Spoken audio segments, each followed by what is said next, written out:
শোনো, বাংলাদেশে দেখবা বেশিরভাগ বেকার কোনগুলো জানো? মূর্খ যেগুলো সেগুলো কাজ করে খায়। তাদের খানার কোনো অভাব নাই। তারা ব্যবসা ট্যাবসা করে, চায়ের ব্যবসা করে, ইনকাম করে করে দেখবা তোমার থেকে ভালো আছে। আর অল্প কিছু আছে যারা দেখবা রিসার্চ টিসার্চ করে, বিসিএস টিসিএস করছে কিংবা গবেষণা টবেষণা করতেছে, দেশের বাইরে চলে গেছে, চাকরির জন্য পাগল হইতেছে, বছরের পর বছর বসে থাকে যে এগুলো জানো।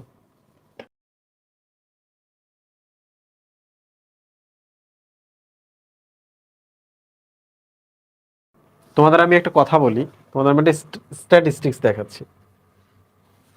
এটা একটা স্ট্যাটিস্টিক্স, হ্যাঁ। বাংলাদেশে দুই কিসিমের স্টুডেন্ট, তিন কিসিমের স্টুডেন্ট আছে। এই যে 3 to 5% যারা বেস্ট স্টুডেন্ট,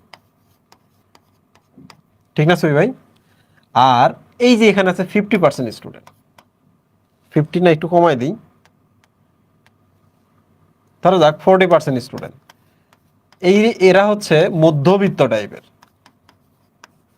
আর এই যে বাকি যদি আমরা 45 ধরি, এখানে 55% স্টুডেন্ট আছে। এরা পড়ালেখা করে না, নানা ধরনের ব্যাপার, আইদার আইকিউ কম, কিংবা পড়ালেখা করে না, কিংবা কিংবা হচ্ছে ট্যালেন্টেড কিন্তু পড়ালেখাই করে নাই। দ্যাট ইজ গরিব স্টুডেন্ট। তোমরা কি জানো, আমি গরিব বলতে জ্ঞানের গরিব বলতেছি আর কি, পড়ালেখা করে নাই কিংবা আইকিউ নেই পড়ালেখা করার। তো তুমি দেখো, আমি সব সময় এই স্টুডেন্টটার জন্য পড়াই।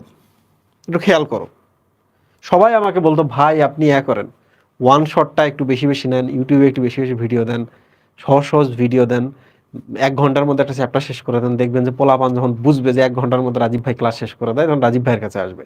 কারণ বেশিরভাগ মানুষ পড়তে চায় না সুবি ভাই। এই যে মধ্যবিত্ত, বুঝছো, এরা হচ্ছে সবচেয়ে বেশি স্ক্যাপিস্ট। মানে এরা সবসময় পলায়ন পর, এরা হচ্ছে স্ক্যাপিস্ট। নোট দেন, শিট দেন, অল্প পড়ান, ইত্যাদি ইত্যাদি করেন, ইত্যাদি ইত্যাদি করেন। তোমরা কি দেখো না মেজরিটি স্টুডেন্ট এইরকম না? সবসময় আমি এই শ্রেণীটাকে ঘৃণা করে আসছি। এরা না টপ না লোয়ার ক্লাস, তাই না সুই ভাই? এই স্টুডেন্টদের কিন্তু কমেন্ট এখানে আপনি পাবেন না। আবার এখানে কমেন্ট পাওয়ার মানে এই না যে তার খারাপ আছে। এরা এরা কম কমেন্ট করে, এরা পাগলের মতো গিলতেছে, প্রত্যেকটা শব্দ আমাকে ধরতে হবে। এখন দেখো, আমার টার্গেট কিন্তু এই যে এইটাকে এদিকে নিয়ে যাওয়া। এই শ্রেণীটাকে আমি একদমই দেখতে পারি না। এবং এই শ্রেণীরা দেখবা রিভিউ দেয় টিচার সম্পর্কে, বায়োলজির কিছু জানে না, ভালো টিচারের কাছে কখনো পড়ে নাই, অনলাইনে এসে টিচার সাজেস্ট করো, অমুকের কাছে পড়ো। বুঝছো? এখন তুমি তুমি দেখো তো কোনটা, তুমি খেয়াল করে দেখো তো, তোমরা সবাই 40-এর মধ্যে।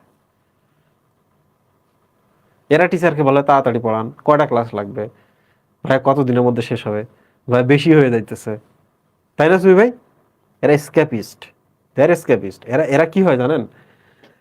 আমি বলছি না যে তোমরা এটা তো যাও, এখান থেকে নিজেকে কনভার্ট করো, যদি এখানে থাকো দ্রুত এখানে চলে যাওয়ার ট্রাই করো, কিন্তু এইটা হইও না। শোনো, বাংলাদেশে দেখবা বেশিরভাগ বেকার কোনগুলো জানো?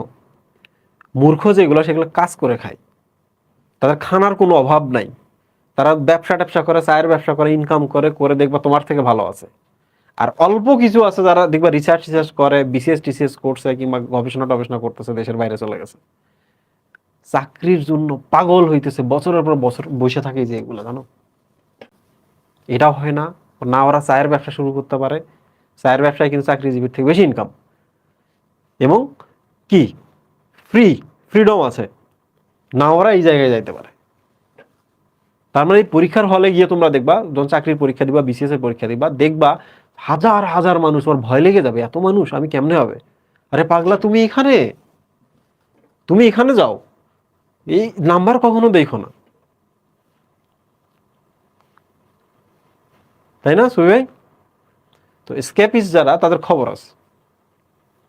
স্ক্যাপিস্টদের জন্য কোনো পরামর্শ নাই।